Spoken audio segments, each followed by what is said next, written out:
Hello everyone, तुम्हा सर्वांचं स्वागत आहे LNN academy that is learn next नर्सिंगमध्ये. मित्रांनो, सार्वजनिक आरोग्य विभागास आपल्याला 7 दिवसाची अवधी मिळाली होती की जे राहिलेल्या जे जवळपास गट क मधले 27 आणि गट ड मधले 102 अशा जागा, टोटल 129 ज्या जागा होत्या त्या पुढच्या 7 दिवसामध्ये भरण्यासाठी एक नवीन परिपत्रक आपल्याला मागच्या व्हिडिओमध्ये मी तुम्हाला शो केलं होतं.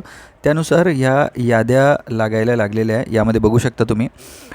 सर्वात पहिलं याच्यामध्ये बघू शकता NHM महाराष्ट्राच्या वेबसाईटवर जायचं आणि NHM महाराष्ट्राच्या वेबसाईटवर गेल्यानंतर तुम्ही बघू शकता ही जी वेबसाईट ही जी लिस्ट आहे त्याच्यावर व्ह्यू करायचं. Okay, very important. ओके, हे बघा, हे नागपूरची लिस्ट आहे. ही नागपूरची लिस्ट आहे. याच्यावर बघू शकता तुम्ही कॅन्डिडेट आहे दॅट इज स्टाफ नर्स गव्हर्मेंटमधली मनीषा कोटांगले आणि दुसरी आहे श्वेता वंजारे. ओके, ही एक कॅन्डिडेट आहे. आणि जे दुसरी कॅन्डिडेट आहे जी की प्रायव्हेट कॅन्डिडेटमधली आहे ती आहे मेघा गुलाबे आणि मून चंद्रशेखर. तर यामध्ये जे पहिली विद्यार्थी आहे ही ऑलरेडी आमची DMERची स्टुडंट होती. ऑलरेडी ती DMERमध्ये सिलेक्टेड आहे. तर ह्या कॅन्डिडेटच्या ऐवजी मे बी पुढे होऊ शकते की एखाद्या दुसऱ्या कॅन्डिडेटलासुद्धा चान्स भेटू शकते. तर ही कॅन्डिडेट जॉईन करणार नाही मोस्टली, ती ऑलरेडी DMERमध्ये वर्किंग आहे. सो ही एक आहे नागपूरवाल्यांसाठी ही एक जागा पुन्हा जे वेटिंगला असेल त्या मुलीचा नंबर लागू शकते. ओके, ठीक आहे. त्यानंतर बघू शकता तुम्ही ग्रुप डीच्या जागा आहेत. ग्रुप डी नंतर तुम्ही इथे पुण्याची एक लिस्ट बघायला मिळू. 7व्या नंबरवर पुण्याची लिस्ट आहे, ही सुद्धा तुम्ही बघू शकता. ओके, बघा 7th नंबरवर पुण्याची जागा आहे. ओके, ही गव्हर्मेंट फिमेल आणि त्यानंतर प्रोविजनल वेटिंग लिस्ट स्टाफनर्स हे प्रायव्हेटचे याच्यामध्ये तुम्ही बघू शकता. आणि पुण्याची फार्मसिस्टची सुद्धा जागा आहे. तर त्यानुसार आपण गव्हर्मेंटची जागा बघूया. ओके, गव्हर्मेंटमध्ये पुण्यामध्ये एक कॅन्डिडेट आहे दॅट इज मेघा पाटील म्हणून आहे. तिचं सिलेक्शन झालेलं आहे. तिला DVला मेल किंवा कॉल येईलच. ओके, त्यानंतर तुम्ही बघू शकता आपली प्रायव्हेट कॅन्डिडेट कोण आहे पुण्याच्या याच्यातून. प्रायव्हेट कॅन्डिडेटमध्ये ही कॅन्डिडेट आहे ज्योती कोनाले आणि कोमल पवार म्हणून एक कॅन्डिडेट आहे. यांचा नंबर येऊ शकतो. ओके, तुमच्यासाठी डॉक्युमेंट व्हेरिफिकेशनसाठी. ओके, ठीक आहे. त्यानंतर नेक्स्ट कॅन्डिडेट, नेक्स्ट लिस्ट जे फार्मसिस्ट आहे ते पण बघून घेऊया आपण. फार्मसिस्टसाठी प्रिया राहुल भोंडवे म्हणून कॅन्डिडेट आहे. तिचं सिलेक्शन झालेलं आहे. तर तुम्हाला व्हेरिफिकेशनसाठी कॉल किंवा मेसेज येणार. ओके, ठीक आहे. त्यानंतर आपण बघू शकता लातूर रिजनचं आपल्याला बघायला मिळते वेटिंग लिस्ट. ओके, हेल्थ इन्स्पेक्टरच्या जागा दिसतात तुम्हाला इथे.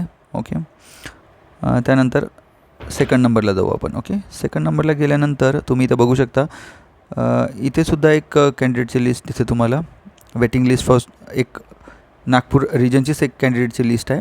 ही वेटिंग लिस्ट 12व्या नंबरची वेटिंग लिस्ट आहे. यामध्ये सुद्धा एक कॅन्डिडेट दिसते पूजा पाटील आणि स्मिता गोंधने. ही सुद्धा गव्हर्मेंटच्या कॅन्डिडेट आहे. आणि प्रायव्हेटमध्ये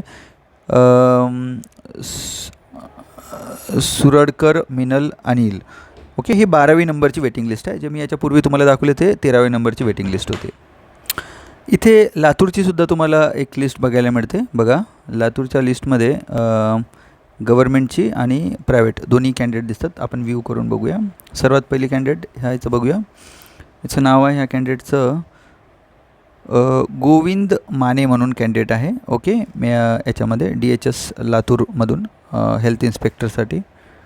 okay, waiting list. Yes, health inspector. Okay, ठीक आहे. वेटिंग लिस्ट ही ती हेल्थ इन्स्पेक्टरची झाली. त्यानंतर आपण याची बघून घेऊ स्टाफ नर्सची. स्टाफ नर्समध्ये ज्योती जाधव म्हणून दिसते. ओपनमधून सिलेक्टेड आहे DHS लातूरमध्ये. ओके, एकच कॅन्डिडेट आहे, बाकी नाही आहे. ओके, तर याद्वारे मी तुम्हाला एवढंच सांगतो आहे की बघा, बरेच विद्यार्थी बघत असेल काय झालं आहे की जवळपास 27 जागा होत्या. 27 ग्रुप सीच्या जागा. म्हणजे आता स्टेट गव्हर्नमेंटमध्ये स्टाफ नर्स पद ग्रुप सीमध्ये येते. तर ग्रुप सीमध्ये याच्यामध्ये फार्मसिस्ट पण येणार, लॅबटेक पण येणार. ओके, आणि MPW पण येणार आणि बाकी आपले स्टाफ नर्स पण येणार. त्यानुसार जर बघायला गेलं तर एवढ्या लिस्ट आतापर्यंत लागलेल्या आहे. तुम्हीसुद्धा NHM महाराष्ट्राची वेबसाईट वेळोवेळी बघत राहा. ओके, याच्यावर काही अपडेट ज्या आल्या त्या मी तुम्हाला देण्याचा प्रयत्न करेन. सोबतच तुमचा जो मोबाईल नंबर दिलेला आहे, कुठलेही कॉल तुम्ही मिस करू नका. आणि तुमचा जो मेल ID आहे तोसुद्धा चेक करत राहा. तुम्हाला DVसाठी डेफिनेटली कॉल येऊ शकतो. आणि जर काही प्रॉब्लेम असेल तर मला वाटतं तुमच्या जवळच्या DD ऑफिसला एकदा व्हिजिट करून तुमचा नंबर आहे का त्यामध्ये तुम्ही जाऊन व्हिजिट करू शकता. ओके, सो जर व्हिडिओ आवडला असेल तर प्लीज लाईक करा, मॅक्सिमम शेअर करा मुलांपर्यंत. ओके, आणि लर्न नेक्स्ट नर्सिंगला सबस्क्राईब करा. थँक्यू, धन्यवाद, जय हिंद.